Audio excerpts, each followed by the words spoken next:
There are over 35,000 museums within the United States, welcoming over 850 million visitors each year. Did you ever wonder what goes on behind the scenes in museums, creating the displays and exhibits we all enjoy? Join us as we explore museums and their exhibits from the inside out.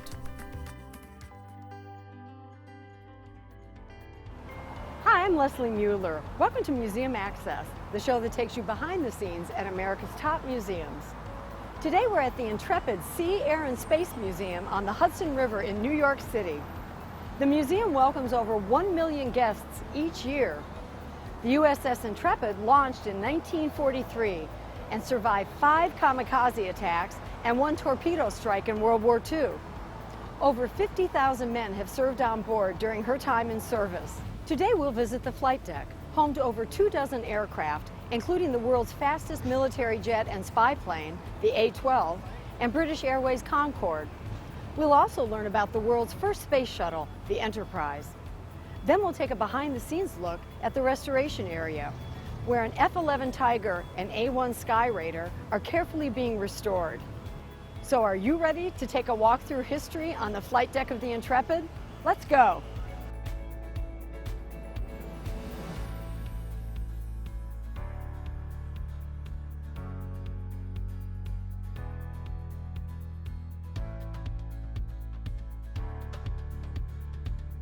So Eric, tell me, where are we here? Well, you're at the Intrepid Museum in New York City, one of my favorite places in the world, of course. It is, isn't it? And it's not just the ship, is it? People come on board and they'll immediately see a guided missile submarine. You come up on the flight deck, you're going to see all sorts of airplanes, you're going to see a Concorde out at the end of the pier, and you're going to come up here and you're going to see a space shuttle, Enterprise. The space pavilion? You're in our space shuttle pavilion right in front of Enterprise, the very first space shuttle ever built.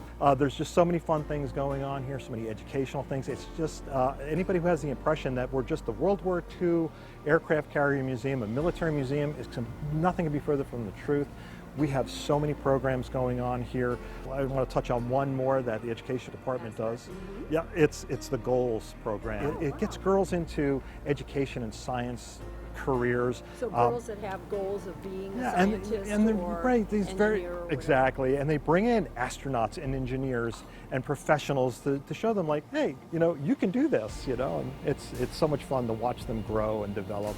And that's what just makes Intrepid very, very special. Well, I know that we had friends who brought their children down for Operation Slumber. Tell me what that is. Operation Slumber. I want to do that myself. Yeah, the adult. Probably for you it's a nightmare. Yeah, why would I want to do that? But yeah, if you ever thought about coming on an old World War II ship and sleeping on a cot underneath an old airplane, it's great. Well, plus you have the Manhattan skyline.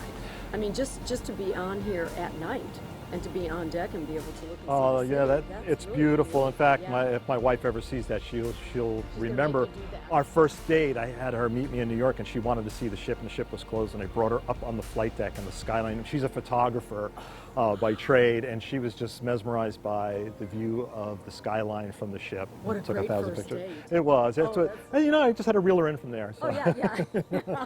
From there on, she was all yours. Yep. That's right. Well, now tell me, there are different pavilions, and tell me what is on the different levels here. The different levels. Well, the main exhibit deck is actually the hangar deck. So back in the day, that's where the airplanes would have been stored and worked on and, bombed up, fueled up before being brought up the big aircraft elevators to be launched. So you go back into World War II, you're looking at over 100 aircraft on board this ship. But look at airplanes that fly on carriers. You'll see their wings all fold up, get nice and snug and tight. Wow. But later on, as airplanes started getting bigger and more capable, and you get into the big jet age and stuff like that, you're looking at maybe 50 to 60 jet airplanes. And then Intrepid actually had a career early in the 60s, and then after Vietnam, late in the 60s and into the 1970s, as a submarine chaser. So all those airplanes that were chasing submarines are all big twin engine things, and helicopters. So there was different missions in different eras of the life. The World War II history of the ship is just phenomenal. If she just had just that history, it would be a phenomenal history. 5 kamikaze hits. Torpedo hit from a Japanese submarine. It's just amazing what the men went through, and it survived. and then it soldiered on. She was going through retrofit during the Korean War, so she did participate in the Korean War. But right into the 1950s, we're talking about the Cold War, chasing Russian submarines around, or Soviet submarines, I should say, around the North Sea, things like that. Then the space race came, 1960s, and there was Intrepid. Our capsules landed in the ocean. We have lots of vivid memories. You're old like me, you remember seeing them splashing down, the splashdown. And the carrier would come. And the helicopters from the carrier would come. So Intrepid picked up Scott Carpenter, which was the mission immediately after Gus Grissom. It was the second orbital mission, the single-man Mercury. And then later in '65 with the two-man Gemini program, they picked up Gus Grissom and John Young from the very first manned Gemini mission. So Intrepid, and then Intrepid had to get ready for Vietnam in 1966. And now, does that require retrofitting? It actually, yeah. Flight of planes, right? It's a different type of airplane, so the ship actually has to be configured for a different type of airplane and a different mission. Actually, her designation changes. She goes from CVS, an aircraft carrier S submarine chaser, to CVA, an attack carrier. And so during the Vietnam War, 3 times the ship goes to Vietnam, 66, 67, and 68.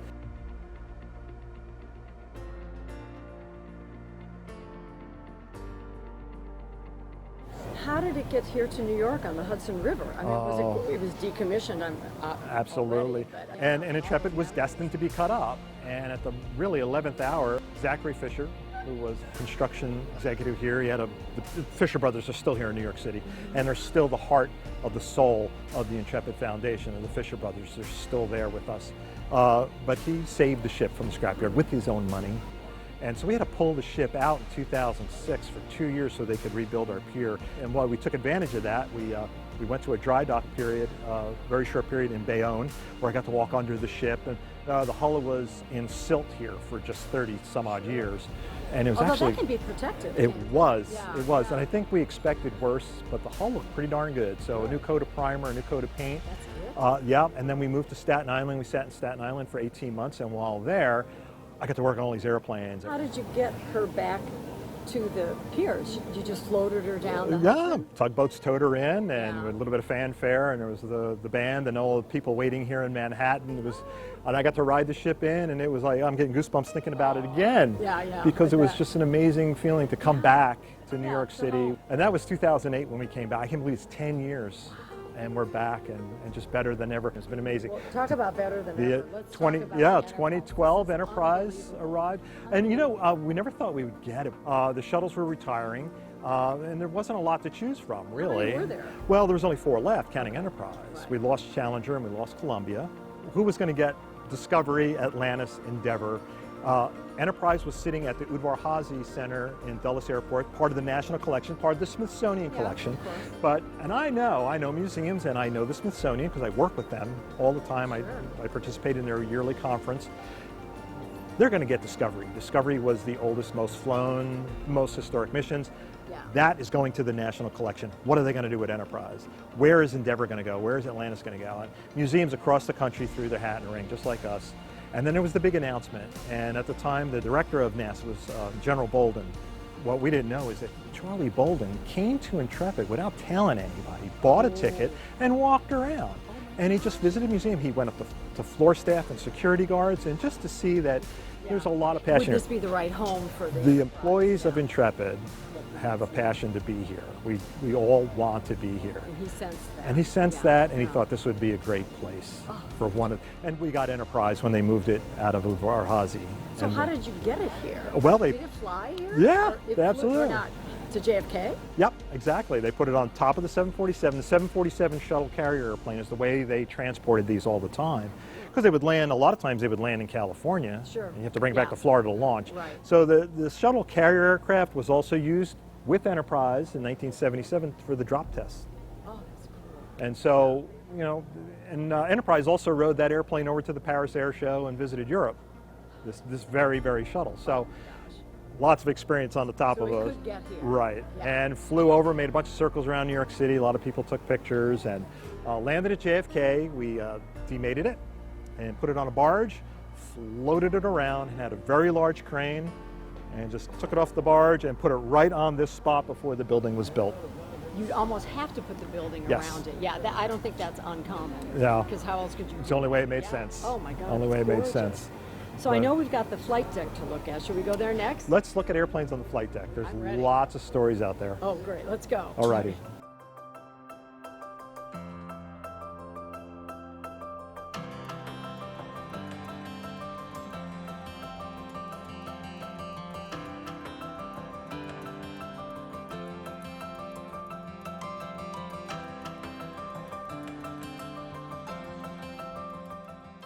So welcome to the flight deck, my favorite place in the whole world. This is so cool. This has to be on the top of everybody's list Yeah, when they come to the you know what's really great for me is coming early in the morning before the public comes. And I always walk the deck. Even if it's raining, I walk the deck and I look at all the airplanes. There's so many stories, Oh my goodness. amazing things you're going to see. Things like the A-12, the big black spy plane down at the end of the deck, which is an amazing story. F-14 Tomcat, how about that? A-6 Intruder out there. And we have other airplanes from the Navy era, and also things like helicopters and even a Harrier, a vertical and short takeoff landing Harrier. Some people call it the jump jet. The jet that takes off vertically and lands vertically. And that's called the Harrier? The Harrier. Yeah, we can take a closer look at that one later. Okay. But there's right where we're standing is our Vietnam collection, and things like this blue jet behind me here. Yeah, that's actually a MiG. That's actually one of the bad guys. So we even have bad guys parked next to our guys to show, both sides of the conflict. Sure. And a lot of museums don't do that. A lot of them, don't put them together like that. But we strive to do that here. Well, I love this camouflage one, the green one. Assuming jungle era, was that? Well, another Vietnam airplane. Yeah, that's our MiG-21. And actually, that airplane is actually on loan to us from the Polish government. And it was in Polish markings, Polish Air Force markings. And a few years ago, when we wanted to enhance our Vietnam exhibit footprint, I put a nice little suit and tie on, and I went down to the UN, where the Polish consulate is, and I spoke to the ambassador, and I said, would you mind if we painted the airplane for a few years as a North Vietnamese jet? And he was a big enthusiast for museums. In fact, he really liked tank museums, but he was okay with airplane museums. And so it was kind of fun. And he said, yeah, go ahead and do it. So our Polish MiG-21 is actually the same exact model that the Vietnamese used in the 1960s. Well, and I know these go in to be refurbished, restored. Absolutely. preserved. Hey, we're out here, right over here is the Hudson River. Yeah, this is tough. This is salt water. Plus the weather and the stuff that comes out of the rain here in New York City. Yeah. When it's really quiet, you can listen and hear the airplanes kind of corroding away, Over the 14 years that I've been here, about a half a dozen airplanes have been shipped out because they did not belong in the collection. But meanwhile, I brought in airplanes that did belong. So you're fine-tuning. Yeah, fine-tune the collection. Great way to put it. But we have to be able to interpret the airplanes we have within the story of the Intrepid. Now let's talk a little bit about when the Intrepid was in service. Sure. We talked about how many aircraft might actually be on the deck. How many could be landing? I mean, are they landing like mid-deck? That's a great question. I've only seen it in movies. Intrepid actually changed shapes over the years. During World War II, she was called what was called a straight deck. It just looked like a floating runway. It was just a straight line. Now, if you were landing on the end, you take off the front end, but you can't do both. Because when landings happen, sometimes they're not perfect. Now, the airplane's going to lower a hook and you're going to catch a wire. Yeah, and you see them bounce. Yeah, you see them come to a sudden stop. Right. Well, if you miss the wire, you keep going. So if you have airplanes up front, that's very bad. Okay, yeah. When the jet age happened in the 1950s, jets are coming in. They had not, you're still working with this straight deck. Right. They developed all sorts of barriers. They look like giant tennis nets that would pop up. And if the airplane missed the hook, it would just go into this tennis net. Catch it? Yeah. Wow. And What speed are they going from to stop? Oh, between 100, 120, maybe 130 miles an hour to a full stop in a barrier. And it was designed to be safe for the pilot, but it broke the airplanes for the most part. The airplanes would have to be repaired. Wow. A really great invention that came out of England was called the angled flight deck. The landing deck was knocked off on a 10-degree angle. So now that you're landing... 10-degree up? Well, no, 10 degrees on an angle. So if you're coming in, landing at the ship, if you can imagine this straight line ship, now you got the angled landing deck. So you're coming in from an angle, and if you miss, it's called a bolter. Yeah. You just keep going, but you go off on a 10-degree angle. Meanwhile, all the airplanes on the front of the deck are fine and safe, and they can keep launching or parked, whatever they need to be. Yeah. And that was a great invention. So even to this day, all your supercarriers they've got an angled flight deck. That's been the hallmark of aircraft carriers ever since that invention. And Intrepid was modified in 1957 to the angled landing deck. Oh, that's so brilliant. Yeah. But you've got aircraft from every branch here on the We do. correct? Absolutely do, including the Coast Guard. Including the We have a Coast Guard helicopter. Helicopters, yes. Yeah, they do have fixed-wing airplanes Yeah. also. Oh, they do? Absolutely. Well, this has been fascinating. Thank you so much, and I know everybody's going to want to come down here. We could talk Any for time of hours. year, I know. Pick an airplane, I'll give you an hour talk about it. Sounds good. I'll be One back. at a time. I'll be back. Thank Thanks, you. Eric. My pleasure.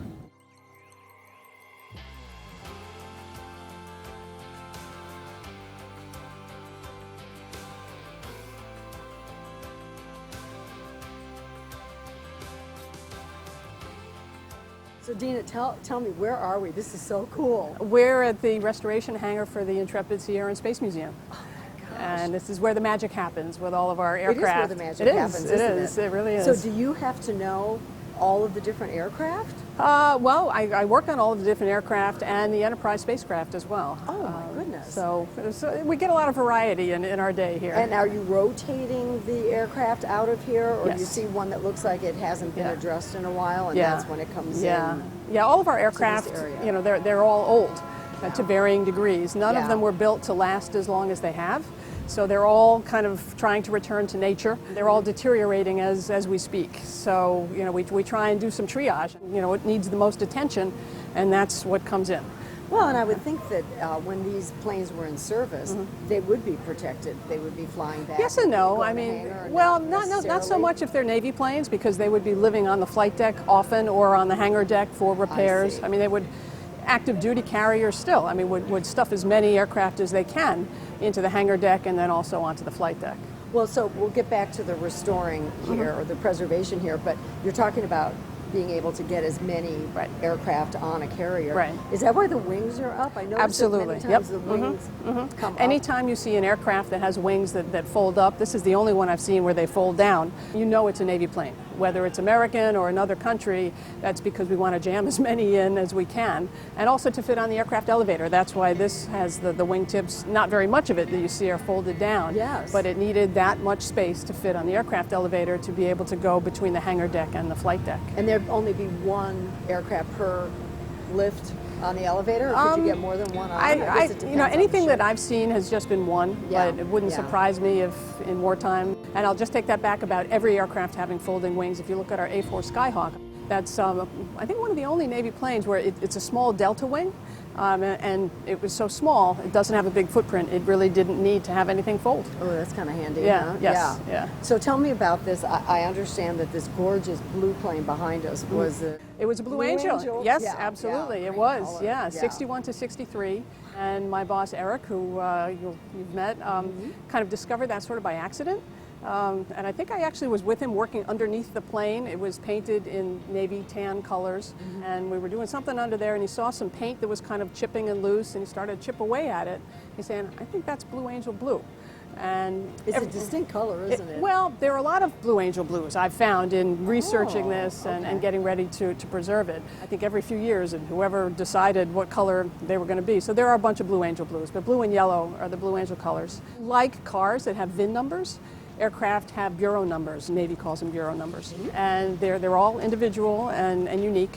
And so he researched this aircraft's bureau number and found out it had, in fact, been Blue Angel number 5 as the tail during the 61 to 63 seasons, and flown by the same man all 3 seasons, which is unusual. Well, that must have been his baby. Yes, Yeah. and he's still around. He actually has been here for a pilot's day a number of years ago and talking about what it was like to fly this plane. Oh my gosh. Well, how Yeah. do the planes end up here? I mean, are they slated to be scrapped? Well, you know, And it's a you save variety. them, It's a or- variety of things.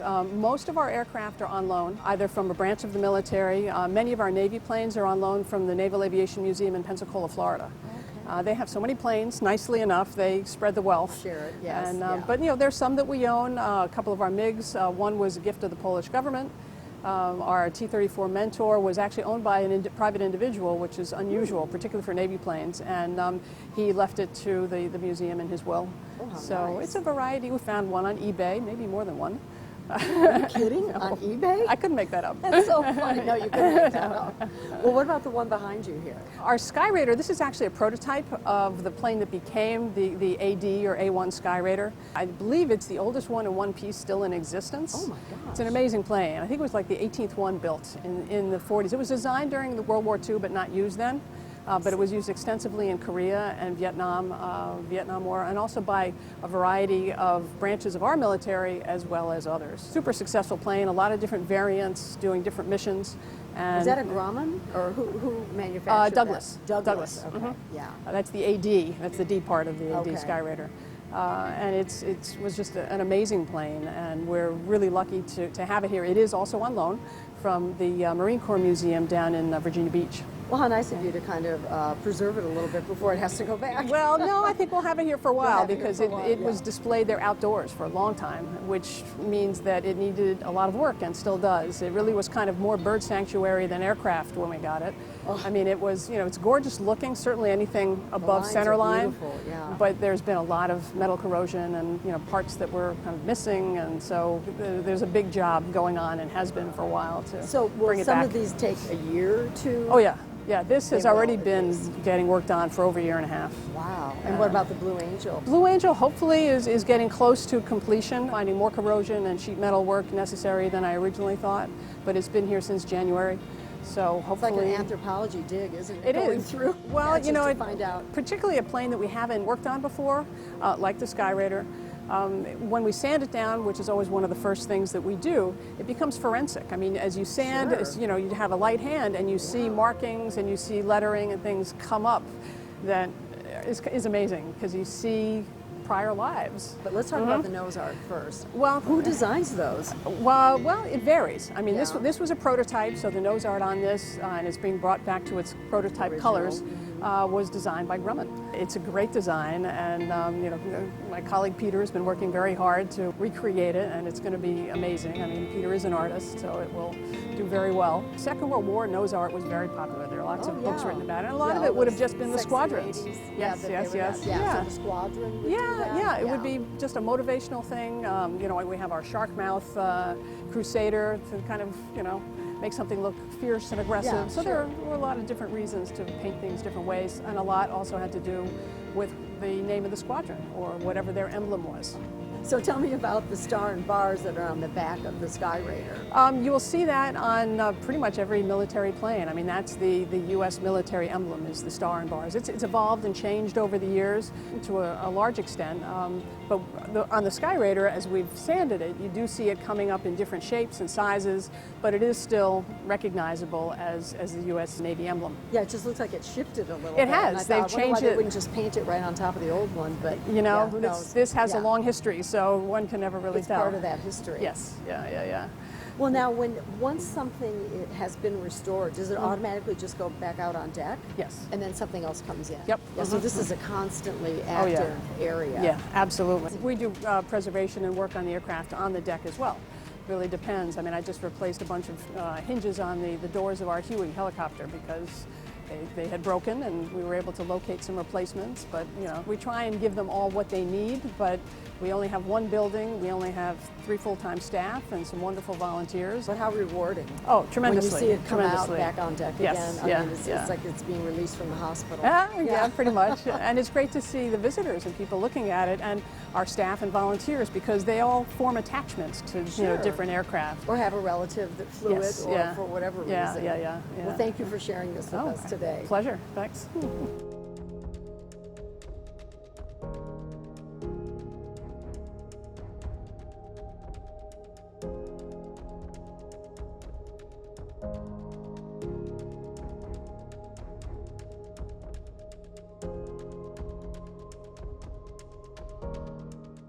So, Lieutenant Commander, I would love to get your input on being on a flight deck like this. Well, Intrepid Museum is a great opportunity for the public to get a little bit of insight into what Navy life used to be like and also a little bit of a window into what Navy life is like today, because despite the fact that our modern aircraft carriers have a lot of new technological advances, when you look around Intrepid Museum and you see things like the sailor berthing and the galley, Oh, yeah, you go below deck, yeah. things haven't changed that much when it comes to how people live when they are deployed around the world. Well, now, how long would a ship like this be out? I'm just curious. Our aircraft- Your deployment, I mean, how long were you out? On my original deployment, we were out for about 6 months. Our aircraft carriers are deployed around the world 24/7 these days. So we've got 11 aircraft carriers that are active duty, protecting America around the globe.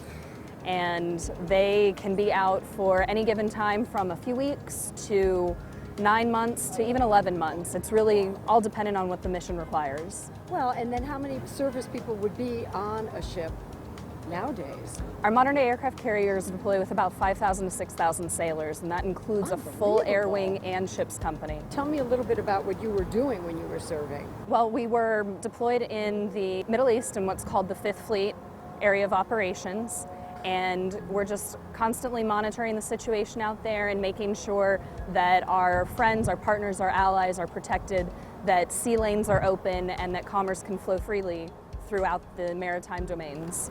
Well, I cannot thank you enough personally for your service, and I know you're continuing to serve, and you're spreading the word about the Navy, just as the museum is. Absolutely, and things like the Intrepid Museum are a great place that documents history and really gives people the chance to get a little bit of an insight into what your Navy does for you on a daily basis without having to fly out to sea. Let's talk about Fleet Week a little bit here in New York City. It's wild, isn't it? Fleet Week is an amazing time in New York City, and what's unique about New York is that while there's no active duty Navy bases here in New York, it's historically a Navy town. So you have the Brooklyn Navy Yards that date back to even the Civil War, and it was the can-do shipyards, and it was very active in World War I and World War II. So when Fleet Week comes to New York, it's really about the Navy coming home. And you flew into Fleet Week once, did I hear you say? I did. I flew into Fleet Week, and it was an amazing experience. We got to fly a few helicopters in and do some demonstrations in parks all over the city. Got to meet a lot of people, interact with people, and that's what's really important, is giving people a chance to meet their sailors, meet their service members that are serving for them around the globe. And it's so unique to New York, as you say. It's so neat. There's nothing like it anywhere else. Schedule a vacation and come in. Well, thank Absolutely. you. Thank you so much for sharing your input.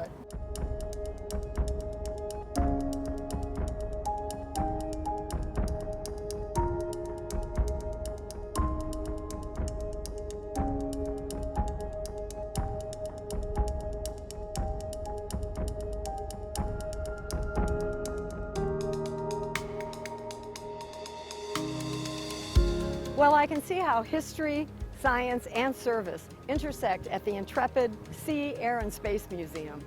It's sobering to remember that over 270 men lost their lives while serving aboard the Intrepid, but encouraging to know that museums like this honor our heroes, educate the public, and inspire our youth every day. Thanks for joining us on Museum Access, where every visit is an adventure. I'm Leslie Mueller. See you next time.